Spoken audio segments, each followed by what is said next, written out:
Once upon a time, Disney's Beauty and the Beast became the first animated film to be nominated for Best Picture at the Academy Awards. Disney had proven that the art of animation and the films created with it weren't a lower form of entertainment as it had been stereotyped for so many years, and in a way is still stereotyped as today. These things didn't have to be just for kids anymore. Despite all that, animated films were mostly shut out during awards season for many years, save for some Best Song or Best Score trophies, and the occasional Golden Globe for Best Motion Picture, Comedy, or Musical. A decade after Beauty and the Beast's Best Picture nomination, the Academy introduced the Oscar for Best Animated Feature, and it went to Shrek. And I know some of the younger audience members here are sort of perplexed by that statement, as pop and internet culture has definitely altered or tarnished the image of Shrek. But believe it or not, Shrek was once a critically and commercially beloved film. It all started with Jeffrey Katzenberg, who was the head of feature film development over at Disney, and one of the men responsible for the studio's resurgence in the 90s. To put this part simply, he was pushing for a promotion, they wouldn't give it to him, tensions arose, and he was forced to resign. So he went off with Steven Spielberg and founded Dreamworks. You can definitely tell Katzenberg was a little resentful because a lot of, if not most of Shrek is satirizing and taking potshots at Disney. Rumors still persist to this day that Lord Farquaad is based off his old boss, Michael Eisner, and this part is not true. This part is true. The film was screened by both Disney and DreamWorks lawyers to make sure nobody got sued. Like many other animated films, Shrek is based off a children's book written by William Steig. It was published in 1990, and Spielberg and producer John H. Williams snagged the film rights just a year later. If you ever come across the original Shrek book, you might think it's not ripe with material to fill an hour-and-a-half film, but the great Steven Spielberg saw potential and was going to make it as a hand-drawn animated film starring Bill Murray and Steve Martin as Shrek and Donkey at one point. 6 years later, the film actually went into production with Chris Farley from SNL cast as Shrek. Unfortunately, Chris Farley died of a drug overdose in 1997, completing most of, but not all of his dialogue. You would think the death of your lead actor would mean your film was doomed, but that's not the case. Insiders were already calling Shrek a disaster before Farley even passed away. The production was nicknamed the Gulag because many animators working on the film were fired from other films. Essentially, no one wanted to work on this thing or saw it having no chance of being any sort of good. Things finally started to change when Mike Myers came on board to replace Chris Farley, his former SNL castmate. Myers was very reluctant to sign on because he didn't want to be known as Farley's replacement or simply imitate or replicate his work. He wanted to make Shrek his own thing.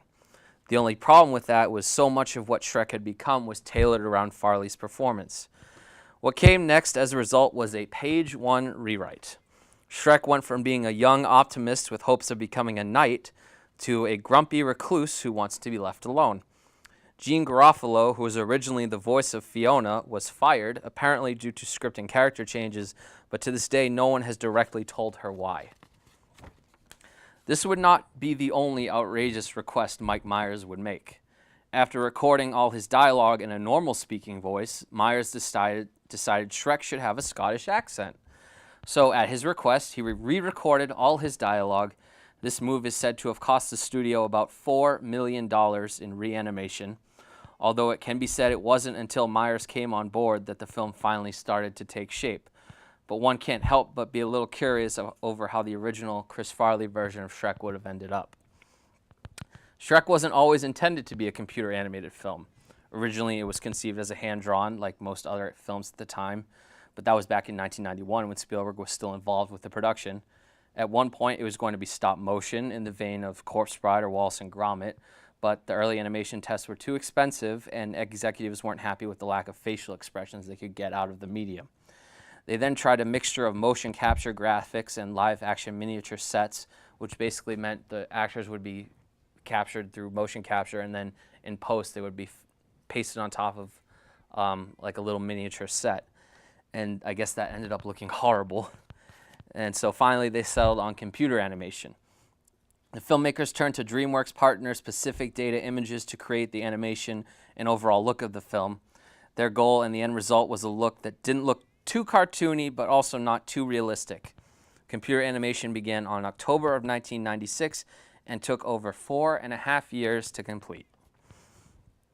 Shrek opened on May 18th, 2001 in the United States. It made over $480 million at the box office with a budget of just $60 million and holds an 88% certified fresh on Rotten Tomatoes.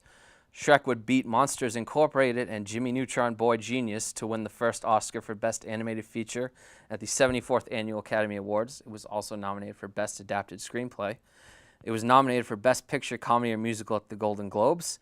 The British Academy Awards nominated it for Best Film, and Eddie Murphy was even nominated for Best Supporting Actor.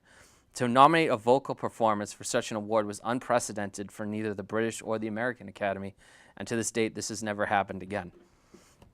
Shrek was number 8 on the American Film Institute's top 10 animated films of all time in 2008 and is the only non-Disney or Pixar film on that list.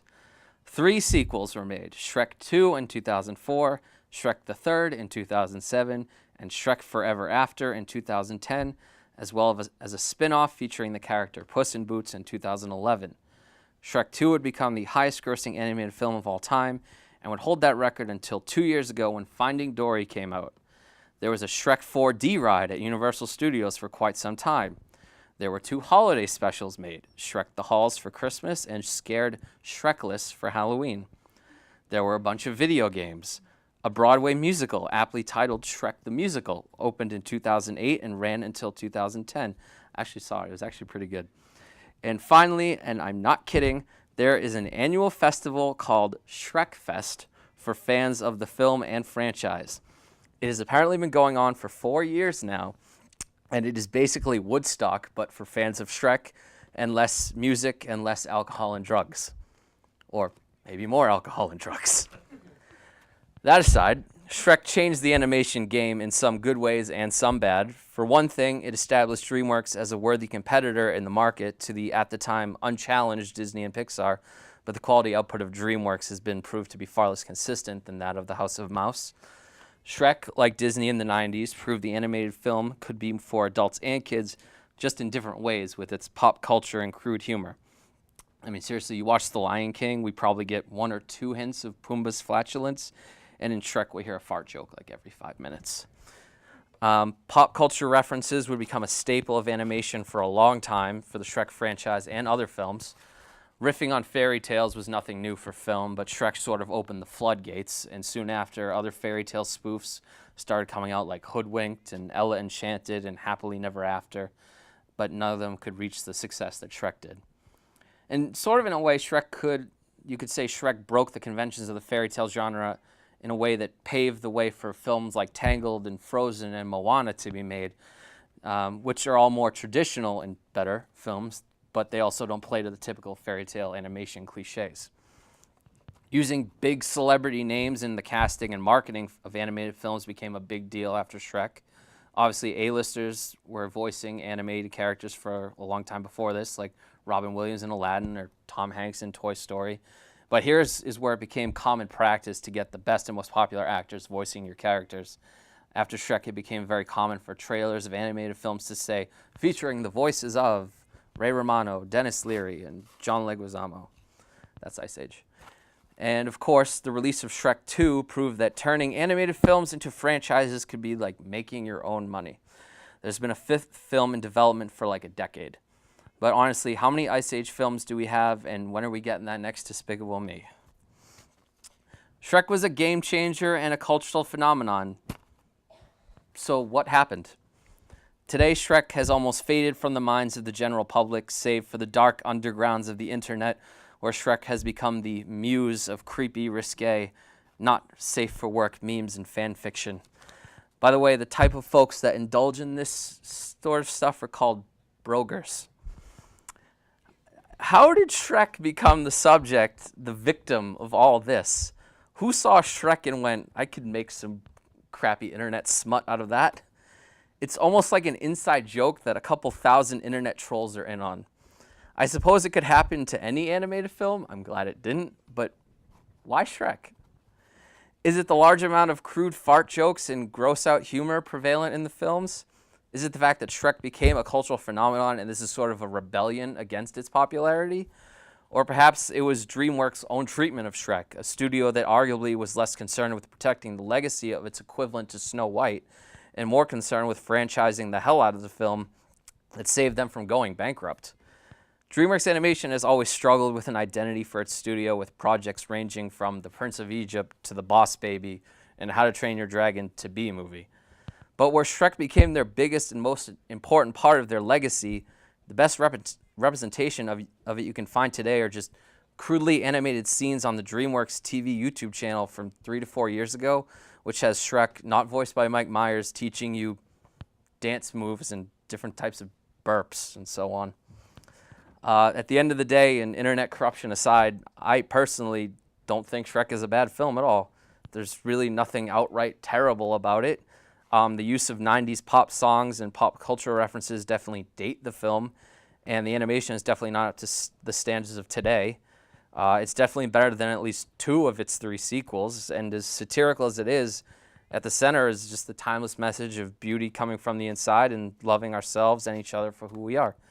My thought is that the disregard for Shrek by the very studio that created it led to the public's disregard and whatever the internet's done with it. The internet ruins everything. Or, maybe just like any other trend or fad, Shrek just naturally faded from popularity. But when you remember this film won the Oscar for Best Animated Feature, this just doesn't seem like the fairy tale ending that Shrek deserved.